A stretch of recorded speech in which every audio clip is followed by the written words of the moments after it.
한 주간의 HR 관련 소식을 전달해드리는 주간 인사 노무 뉴스입니다. 뉴스의 자세한 소식은 첨부 파일을 통해 확인하실 수 있습니다. 이번 주 주요 소식입니다. 임신 근로자 육아휴직 제도 및 출퇴근 시간 변경 제도가 시행됩니다. 고용노동부는 임신 근로자 보호를 위해 11월 19일부터 임신 근로자 육아휴직 제도 및 출퇴근 시간 변경 제도를 시행한다고 밝혔습니다. 이번 남녀 고용평등과 가정 양육 지원에 관한 법률 개정으로 11월 19일부터 임신 근로자도 육아휴직이 가능하게 됐습니다. 그간의 육아휴직은 만 8세 이하 또는 초등학교 2학년 이하의 자녀를 둔 근로자만 사용할 수 있어 임신 근로자들이 건강을 보호하기 위해 휴직이 필요한 경우 등에는 육아휴직을 사용할 수 없는 한계가 있었습니다. 또한 임신 중에 사용한 육아휴직 기간에 대해서도 고용보험기금을 통해 고용보험법에 따른 육아휴직급여를 지급할 예정이며 육아휴직을 부여한 사업주의 부담을 줄이기 위해 육아휴직 등 부여 지원금도 지원합니다. 이를 통해 임신 근로자도 육아휴직을 사용할 수 있게 됨에 따라 유산, 사산 등의 위험으로부터 건강을 보호하고 경력 단절 예방에도 도움을 줄 수 있을 것으로 기대됩니다. 그리고 19일부터 임신 근로자도 1일 소정 근로시간을 유지하면서 퇴근 시간을 변경할 수 있게 되었습니다. 그간 임신 12주 이내 또는 36주 이후에 있는 여성 근로자는 근로시간 단축 제도를 활용할 수 있었으나 근로시간 단축을 활용하지 못하는 임신 근로자는 출퇴근 시간 변경이 어려워 혼잡한 대중교통 이용으로 건강상 피해 발생의 우려가 있었습니다. 황보국 통합고용정책국장은 임신 근로자 육아휴직 제도와 출퇴근 시간 변경 제도의 시행을 통해 임신 근로자의 건강을 지키고 경력 단절의 걱정을 덜어줌으로써 행복한 임신, 건강한 출산에 도움이 될 것이라 기대된다라고 밝히고 근로자들이 육아휴직 등 모성보호 관련 제도들을 자유롭게 활용할 수 있도록 관련 제도를 적극적으로 안내하고 사업주의 부담을 덜어줄 수 있도록 지원에도 최선을 다하겠다라고 강조했습니다. 삼성전자에서 새로운 인사 제도를 실시합니다. 삼성전자가 내년부터 저성과자를 퇴출시키겠다는 골자의 새로운 인사 제도를 시행합니다. 지난 17일 삼성전자는 그룹장과 CA 등을 대상으로 새로운 인사제도 개편안에 대한 설명회를 열었습니다. 개편안은 5년마다 직무전환 기회를 주고 국내 및 해외 우수 인력 교환 근무제 실시, 승격 관련 표준체 유연한 폐지, 상위 10%를 제외한 90%, 절대평가, 역량평가 폐지 및 역량진단, 수시 피드백 진행, 동료평가 도입, 성과 인상률 변경, 호봉에 따른 자동 인상 폐지 등이 내용입니다. 이러한 제도 개편에 대해 임직원들의 반응은 엇갈렸습니다. 과도한 성과주의, 무한 경쟁으로 인해 업무 스트레스가 클 것이란 의견과 보상체계를 정비한 회사의 방향성에 공감한다는 의견 등이 대표적이었습니다. 평가가 공정하지 않을 수도 있다는 예상 문제점에 대해서 회사는 수시 피드백이라는 장치를 마련했는데 수시 피드백으로 연초의 목표 달성 수준을 점검하고 성과에 대한 격려와 미진한 사항을 전달받습니다. 위드 코로나 시대 재택근무에 대한 생각을 설문한 조사가 발표되었습니다. 코로나 사태 이후 재택근무나 원격근무를 허용하는 기업들이 늘었습니다. 고용노동부가 지난해 9월 발표한 조사에 따르면 국내 기업 가운데 재택근무를 운영 중인 곳은 48.8%였습니다.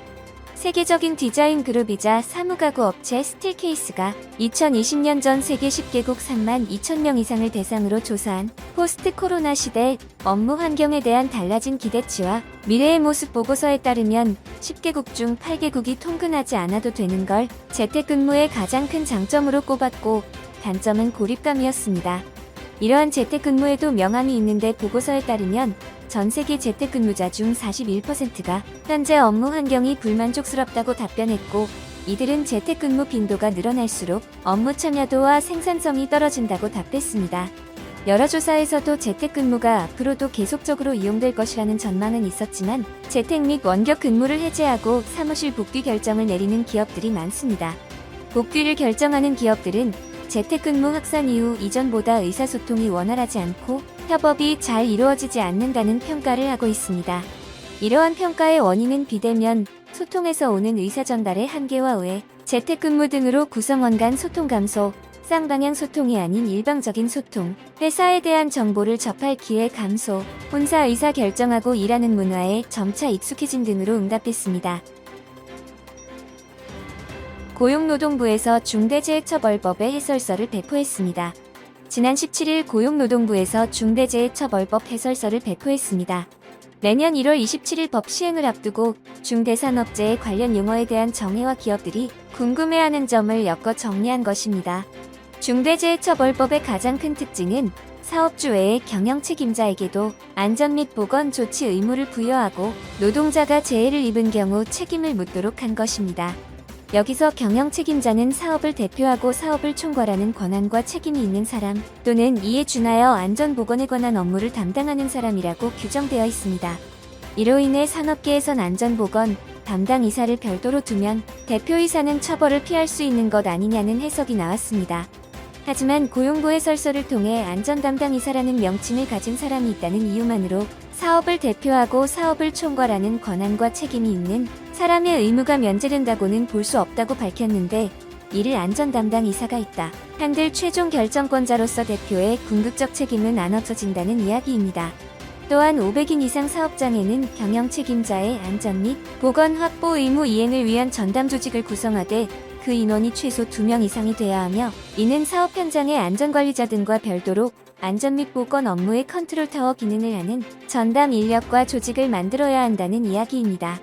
이러한 해석에 대해 노동계는 경영계가 주장하던 경영 책임자 등의 범주에 현장 소장이나 공장장 등이 아니라 실질적인 대표이사가 법 적용 대상임을 분명히 한 점은 긍정적이라고 말하며, 혼선이 발생할 수 있는 부분이 이번 해설서를 통해 어느 정도 해소된 측면이 있다고 말했습니다. 반면 경영계는 여전히 구체성이 부족하고 안전 및 보건에 관한 최종적인 의사결정권을 행사하는 사람을 경영 책임자로 선임한 경우에는 사업대표가 중대재해처벌법상 의무주체 및 처벌 대상이 되는지 여전히 불명확하다고 지적했습니다. 청년 고용 의무제도의 연장 가능성이 불투명해졌습니다. 지난 21일 한겨레의 취재에 따르면 국회 환경노동위원회 고용노동법안 심사소위는 지난 6월을 마지막으로 지금까지 소위 날짜를 잡지 않고 있습니다. 이는 지난해 민주당이 당론 1호 법안으로 제출하여 통과했던 한 달에 3회 이상 법안 심사 소위를 열도록 한 이라는 국회법이 지켜지지 않은 것입니다. 현재 국회 논의를 기다리는 법안 가운데 가장 시일이 급한 건 청년고용촉진특별법으로 2013년에 일몰법으로 제정되어 시행기간은 2023년까지 연장했으나 법의 핵심 조항인 청년고용의무제는 올해 12월 31일까지만 연장하기로 한 바 있습니다. 청년고용의무제는 구직난을 겪는 청년들에게 양질의 일자리를 공급하기 위해 공공기관과 지방공기업에 매년 정원의 3% 이상을 청년으로 의무 고용하도록 정한 제도인데, 지난 8월 이수진 더불어민주당 의원 등이 기한을 2년 더 연장하는 법안을 냈고, 정부도 같은 내용의 법안을 국회에 제출했으나 법안 심사 소위가 열리지 않아 심의하지 못했습니다. 기간 내 법안이 통과되지 않으면 당장 내년부터 공공기관 등의 청년 고용 의무가 없어지는 것입니다. 이외에도 산업재해보상보험법 개정안, 플랫폼 종사자 보호 및 지원 등에 관한 법률 제정안 등이 법안 심사 소위에서 논의가 이뤄지지 못하고 있는 상황입니다. 고용노동법안 소위가 교착 상태에 빠진 건 지난 8월 열린 환경법안심사소위원회 이후 여야 관계가 경색되었기 때문입니다. 이에 대해 김영민 청년 유니온 사무처장은 2018년에도 청년고용법이 일몰 전 막바지에 겨우 통과됐는데 지금도 비슷한 상황이 반복되고 있다며, 코로나19로 민간의 고용 여력이 떨어지는 상황에서 법령 정비도 아니고 시한을 연장하는 것조차 심의하지 않는 건 문제가 있다고 보며 국회에 시급한 논의가 필요하다고 말했습니다. 다음 소식은 정부 부처, 지자체 및 공공기관의 정책 지원 관련 소식입니다. 고용노동부와 한국고용정보원은 2021년 플랫폼 종사자 규모와 근무 실태 결과를 발표했습니다. 이번 조사는 플랫폼 종사자의 규모를 추정하고 근무 실태를 파악하기 위해 실시되었습니다. 조사에 따르면 플랫폼 종사자는 약 220만 명이며 그중 여성의 비율은 46.5%, 청년의 비율은 55.2%로 조사되었습니다. 근무 실태로는 종사자 중 47.2%는 주업으로 일을 하고 있고 부업이나 간헐적으로 참가하는 유형도 조사되었습니다. 유형별로 근무일과 근무 시간의 차이가 크나 주업의 경우에는 평균적으로 21.9일을 근무하고 192.3만 원의 소득을 얻고 있었습니다. 근무자 중 계약을 체결하는 비율은 57.7%였고 계약 내용 변경 시 플랫폼이 일방적으로 결정 및 통보한다는 응답이 가장 많았습니다. 또한 플랫폼 기업이 정한 업무 규정이나 규칙이 없다는 응답이 가장 많았습니다. 최연석 근로기준정책관은 플랫폼 종사자의 증가는 코로나19로 인한 비대면 경제의 영향이라고 생각한다라며 이어 플랫폼 기업이 종사와 계약을 체결하지 않거나 계약을 변경할 때 종사자와 협의하는 비율이 낮은 것은 법적 규율이 미비하기 때문이다라고 하며 플랫폼 기업이 투명하고 공정한 계약 체결 및 준수 의무를 다하고 계약 내용 변경 시에도 종사자의 의견을 듣는 한편 종사자들의 어려움도 적극적으로 해결하는 동반자적 자세가 필요하다며 이를 위한 국회의 입법 논의를 적극적으로 지원하겠다라고 밝혔습니다.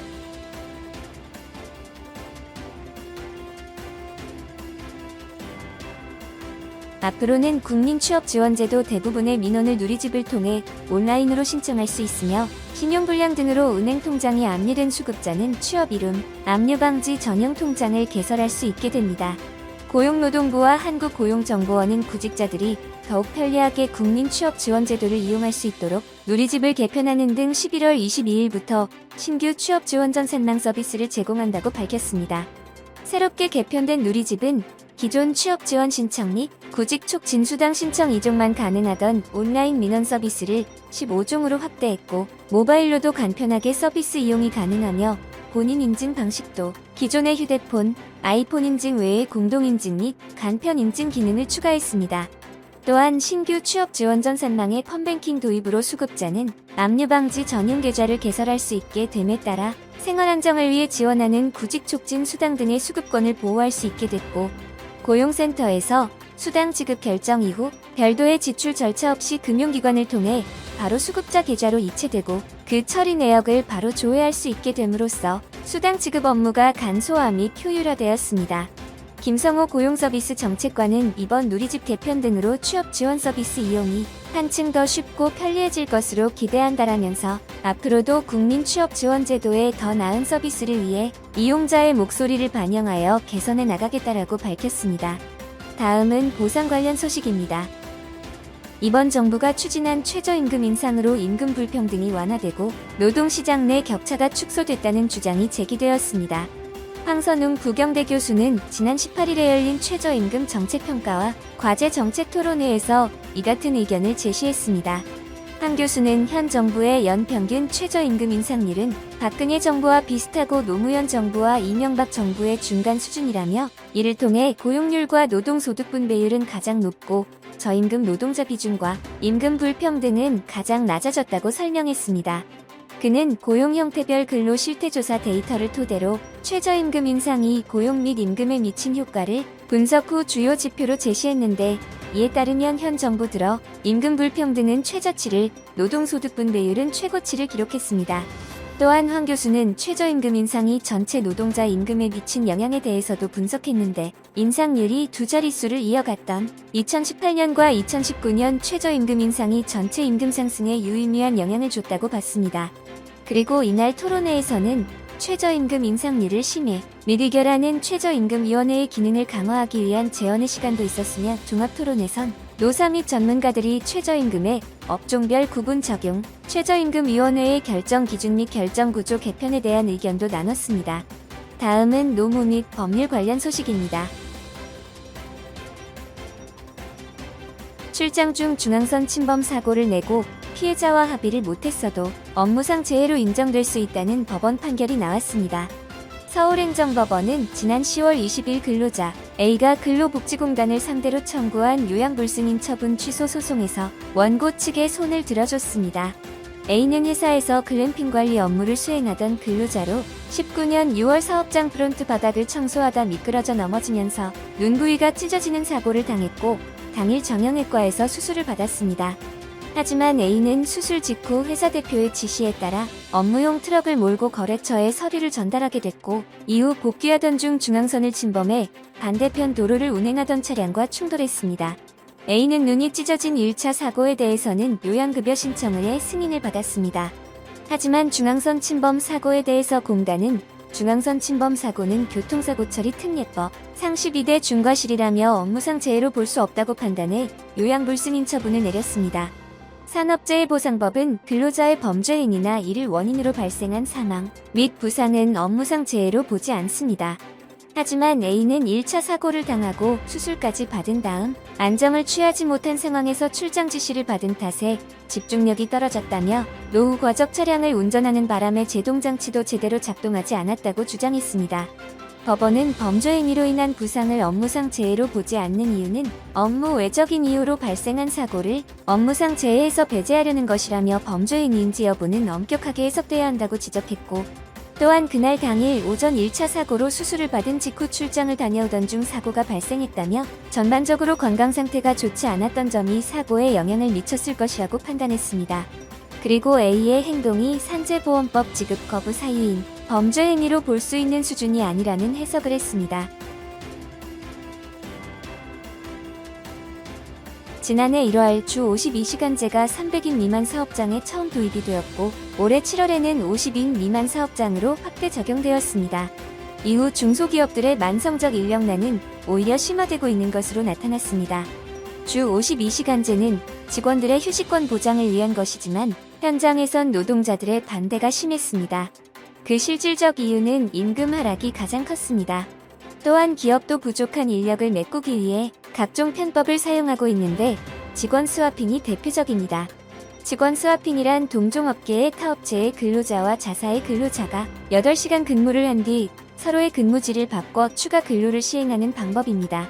또한 52시간제를 시행하게 됨으로써 상당수의 300인 미만 기업들이 52시간제 시행에 어려움을 겪고 있는 것으로 확인되었습니다. 특히 제조업체들은 시간이 줄어들면서 추가적인 채용에 따른 인건비의 부담이 크다고 지적했습니다.